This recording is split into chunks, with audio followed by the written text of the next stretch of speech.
It is overtime here again at Old Favorite Friday, discussing incredible classic beers and giving them the love and the respect that they so rightfully deserve.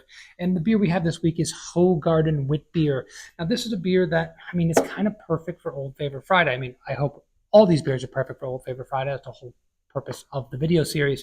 But talking about this beer in particular, when we're talking about beers that are so ubiquitous and widely available that we forget how good they are, a beer that is currently owned by Anheuser-Busch InBev and that is available in pretty much every grocery store you can find, at least in my neck of the woods, would definitely qualify because the beer is absolutely fantastic and still a great version of a Belgian wheat beer or a Belgian white ale.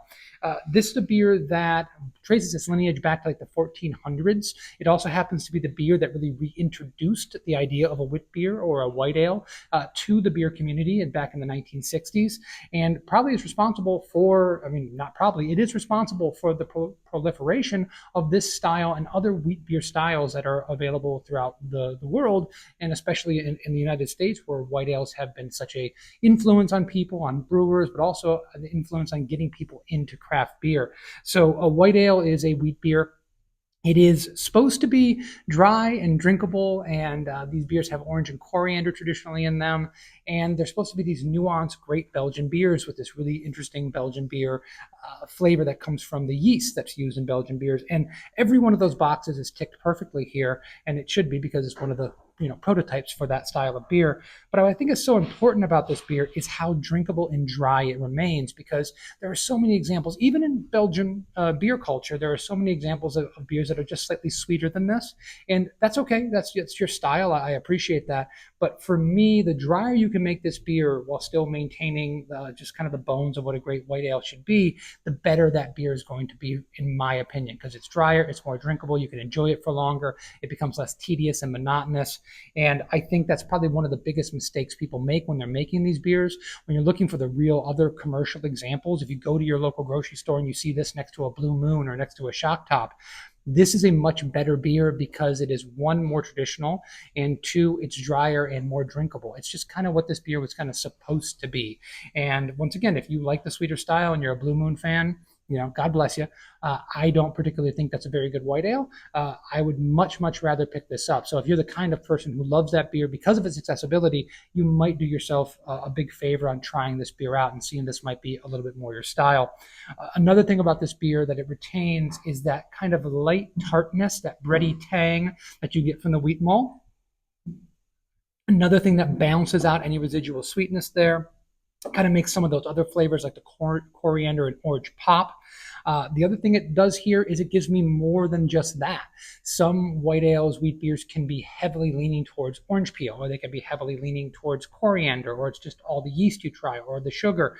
This has that perfect balance of all those aspects, plus adding in interesting hints of like lemon zest. There's some grassiness or some herbiness that comes in from I'm sure the malts and things that they use, the terroir of the ingredients, but also from the hops that they would use to balance this beer out, and also the phenols and the esters that are going to come from the yeast. So there's a lot of things going on here to create a beer this good. And talking about that kind of macro beer owned by a big conglomerate, that a lot of us kind of get into this habit of thinking because this beer is mass produced, because it was an independent brewery that was bought, it must now somehow be substandard.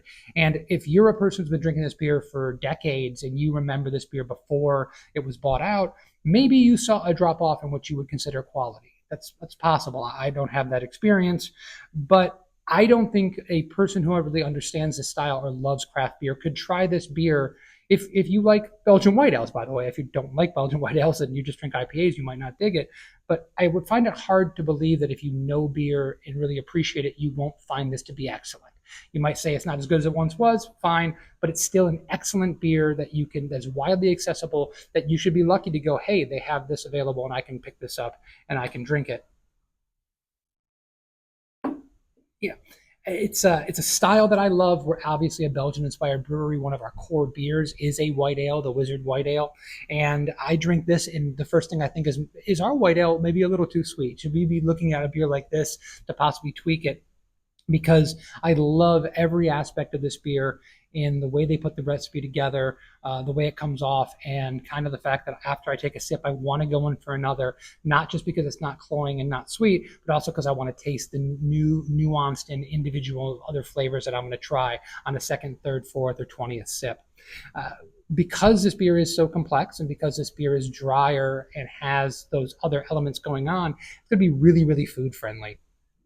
Oh, excuse me. And Belgian beers in general, we find, talking about them on Old Favorite Friday, that they can be really, really food friendly beers. The first thing I think about, because I like the herbaceousness of this beer and because I like the other citrus flavors other than orange, I'm thinking like a lemon pepper chicken would go really well here. The other thing that I make kind of on a regular basis is kind of a chicken milanese with a, fried, thinly cut fried chicken, but with like an arugula salad, tomato arugula salad with some olive oil, salt, pepper, maybe some Parmesan Reggiano cheese. And I think this would just be a perfect pairing because that pepperiness of the arugula and the herbaceousness of this beer would really complement each other. And then you have the citrus flavors that would go really well together.